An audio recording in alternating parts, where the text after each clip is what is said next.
Hi, and welcome back to another Hill Spring Marriage Matters. So we're back from our hiatus. We're picking back up on our review of the book His Needs, Her Needs by Willard Harley. And as we said in the past, this book was really meaningful to us in our marriage, and it's been really meaningful to other couples that we've been working with where we've recommended them to read it.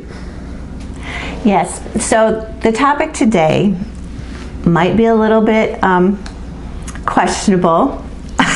Well, I don't think it's not questionable. It might be hard to hear, and frankly, you might question why it is one of the top 5 needs of a man, but it is. So here it is. Buckle up. One of the top 5 needs of a man is to have an attractive spouse. Now, there it is. It's out there.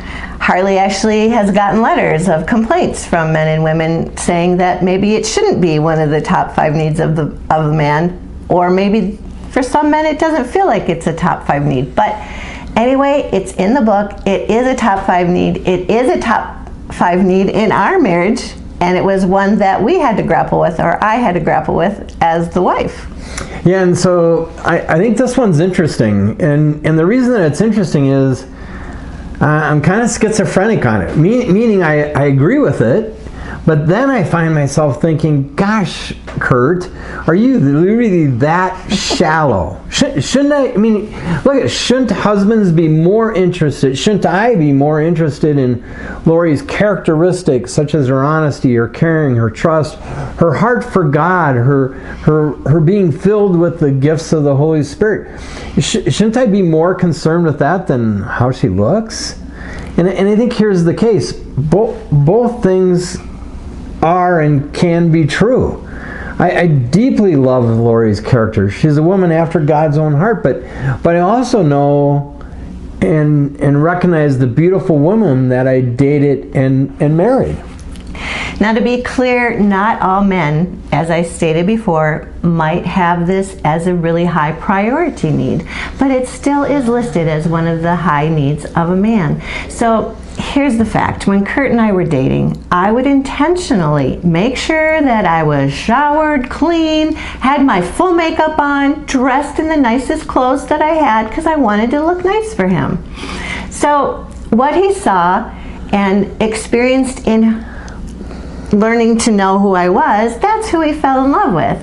And we have to remember that men are visual creatures, and they're more stimulated visually than they are emotionally. So why do you think the lingerie business is so strong? That's a clear indication that they are more visually stimulated. Yeah, and when Lori and I were first dating, gosh, and there are certain memories, and I'm sure this is true for you guys as well, there are certain memories that are just kind of seared in your mind, like it's a snapshot that you keep in your photos in your mind. And one of them is when we were actually not even, I don't know if we were dating yet, or it's just like, it's what like said, I'm going to date that woman.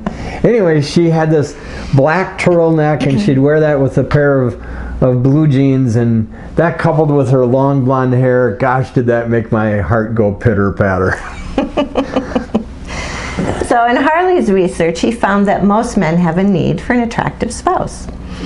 They appreciate a good-looking wife, and the women want their husbands to look nice, to actually be showered and shaved, and usually, but it's not as large of a need for the wife to have their husband be like visually attractive.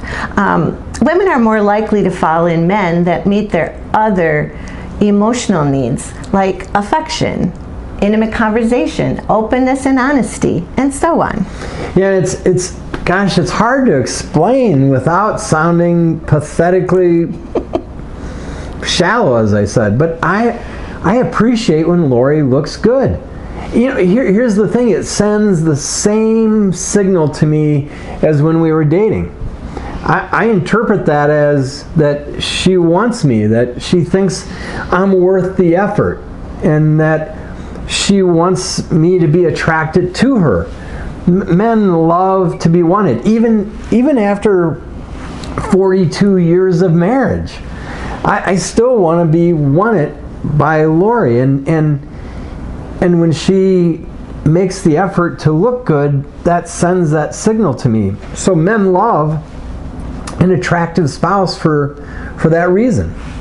So we're not talking about the Stepford wives here. And if you don't understand what that is, you're going to have to go to the Google machine and figure it out. It's an old... The Google machine? The Google machine. It's an old series, movie, something. Well, it was actually a book. Oh, was it? Yeah, it was a book that became a movie. Yeah. All right. So we know that... Because I use the Google machine. Okay. So you know about it. Well, we kind of know about it because we're just as old as the book. So we know that life happens. I mean, when our kids were young, yeah, it was really hard to get a shower in. So I felt bad that I didn't look good when he came home from work, but, you know, life happens. So the thing is that we have to do what we can with the time that we have to try to make sure that we're at least trying to be presentable for our spouse. It's so easy to get into a rut and just be wearing those yoga pants or those sweatpants around every single day, and that gets really old, and it doesn't show that you're interested in meeting the needs of your husband. So just be aware that it is a need and that we have to make the effort, and sometimes it takes a little more effort. But you know what? When your husband comes home from work, if you've had a date, you can ask him to step in for you so that you can have time to take that shower or that bath and relax and get yourself presentable. Yeah, and I know for some women who also work outside the home, right, you've had a hard day as well, and so what do you want to do? You want to come home and put sweatpants on. Yeah. And we absolutely get that. So I think the key is have a conversation. And by the way, any reasonable husband doesn't expect his wife to look like a supermodel or any kind of model, just not a Model T. Anyway, we know that we can, husbands, we can get ready to go somewhere in about 15 minutes, right? All we do is we run in the shower, throw some soap on, get out, dry off, maybe put some gel in our hair, and clothes, and then we're ready to go, right? So it takes most women longer, and for some of you a lot longer. Sorry about that, but I think we just want our wife to make the same effort to be attractive as when we were dating, right? That's what we fell in love with. That's what we kind of signed up for, and so just after marriage, why does that change? And by the way, guys, same thing, right? When you were dating, if you were opening doors, if you were being a gentleman, if you were really watching out for your wife, that's what she signed up for too. So that sword cuts both ways in this. Yeah. So some of you might remember in the 60s there was a sitcom. It wasn't very realistic, but it was called Gilligan's Island. Yeah, I think it's on reruns right now, though. Yeah, I think it is. You could probably find it. So anyway, there was this couple in there, older couple, that always looked their best. Their names were Lovey and Thurston. And they always looked beautiful on this deserted island. Like, how do I walk around in a gown and slippers? Anyway, so Kurt and I decided that we were going to try to implement that in our home a little bit, that even though we might have things that, we're working out in the yard or whatever, so we're grungy, by the end of the day, we want to take the time to get cleaned up and put on some nice clothes so that we could play the parts of Thurston and Lovey, and just so that we were appreciating each other and showing each other that we still cared to gussy up a little bit for each other.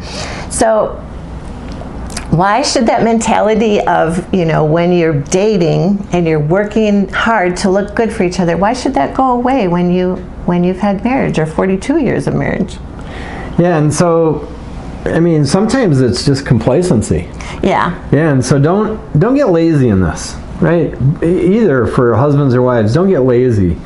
It's important. So here's some questions for you husbands to consider, right? One, is this a need that you have? Is it a great need that you want an attractive spouse? Is that one of your most basic needs in your marriage?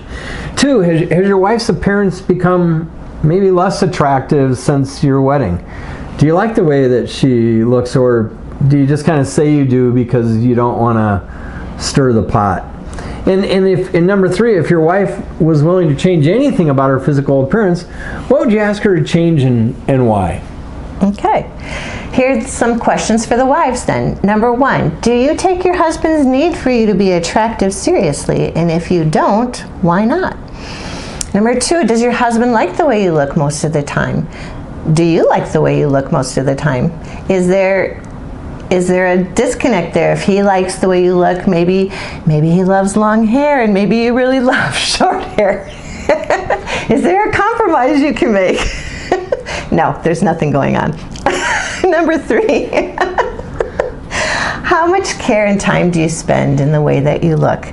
And is this more or less than you did when you were dating? And maybe ask yourself why, if it is different. So here's some things to consider together. Here's a fun exercise. Go look through a bunch of old photographs, especially when you were dating and maybe when you were first married. Compare those to how you look today. And you know, what did you like? What didn't you like? What maybe changes could you like revert back to?